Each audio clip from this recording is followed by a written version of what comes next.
Howdy campers, I'm in the middle of logging into InWorld, as you can see. The reason for this is I wanted to show you something, and it can only be done in the Firestorm version of Firestorm third-party viewer for InWorld. I have actually two different types of Firestorm. I have the 32 and the 64. I use the 64 for going into InWorlds, I use the 32 for going into Second Life. Now, the reason that I'm coming in there is I wanted to show you guys what using materials is. Now I showed you in a previous video how to use AO maps for Second Life and InWorlds. This time I'm going to show you how to put together the materials maps for other things. That's my house. It's not loading very well. Anyway, I made this Sky Dome, by the way. Okay, let's see here. Now, I already have some stuff that I've made previously for my house that I've uploaded. But I'm going to show you... Oh, this is all stuff already built. Hold on. I'm going to show you how to redo some of this stuff. And let's see. I have to have had them. Where did I put them? Anyway, I'll show you one here. Okay, as it says, this is Tiny Tina. This is a very tiny version of Tiny Tina because I have them up on a shelf. There's also my Stargate behind me. Anyway, as you can see, this is a very well done rendition of Tiny Tina. It's not rigged, which is why her hands are and her arms are the way they are. Now, when I talk about materials, let's go into edit. I'm talking about the different textures.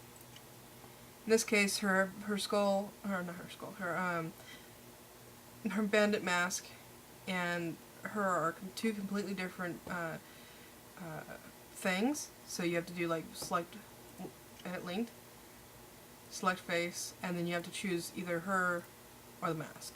In this case, we're going to show you her. Now, as you can see, there's a materials tab here. You don't have to worry about that. But in the texture, it shows you the texture on the UV map already. Now, I got these all pre-made, but I do have the different textures loaded up here. I'm not going to change them. But this is a diffuse map. This is all the colors, some of the shading, and everything that you want for the doll in this case, so that they get the details of what they're supposed to look like. Then you got your bumpness or normal map. Now a bump map is what I call it. Bump map is different. A bump map, let me find it, is purple.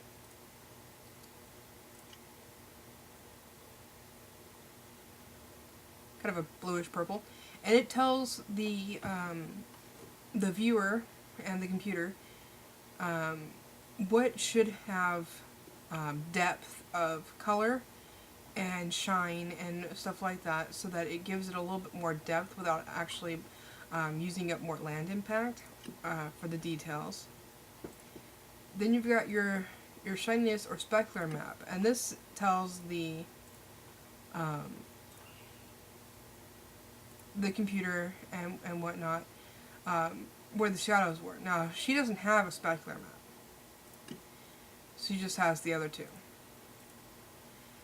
And without those two things, let me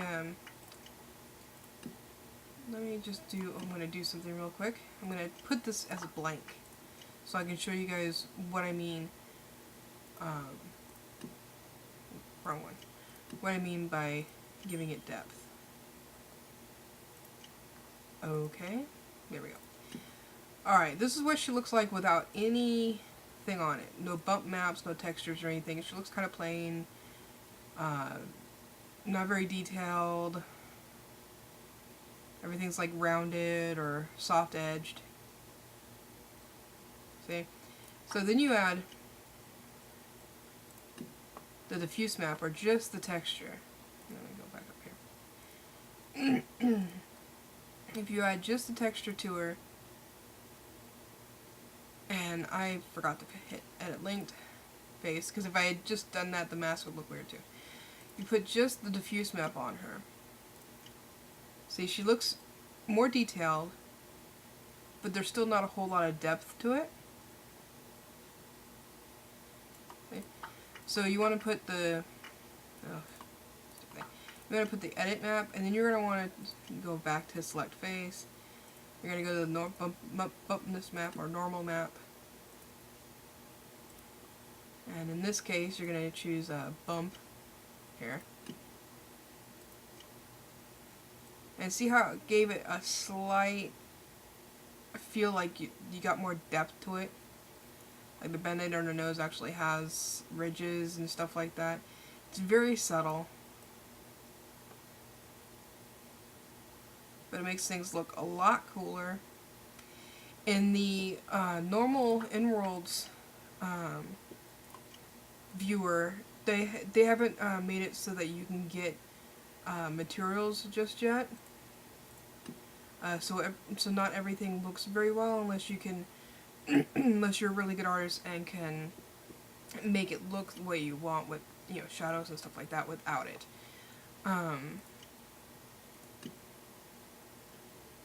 But I thought it was worth at least showing you guys what people mean when they say materials enabled and not enabled, and just giving you that knowledge, because when you make mesh things, and I don't know how to do normals or anything like that, I will make a video when I do, you can make a high quality version. This is what I've learned from the internet anyway, so don't quote me on it. But you can make a high quality version of something and make a bump map from it. And then from there, you can make a low quality version of the same item and use the bump map from the high quality to increase the level of depth and stuff like that when you upload it into InWorlds or Second Life. Like I said, this only works on materials enabled viewers.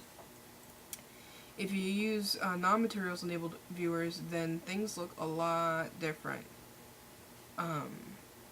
Like my Stargate here,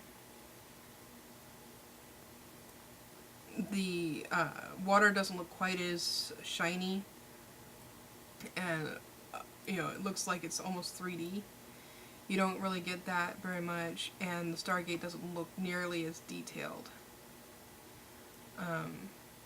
as it does right now. Same with the DHD. No, this is a temporary house that my dad meshed for me. Of course, the door is Phantom Prim. But I've used the bump map and everything on Maya here. Let her load. Okay. And then on the Nuka-Cola machine over here.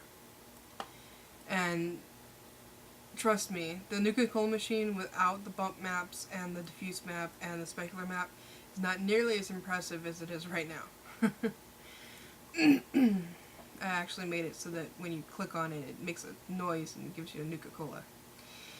Anyway, I'm working on lots of different projects for my house, things that I can't sell because they're copyrighted, but it's a lot of fun. So that's what I know about materials.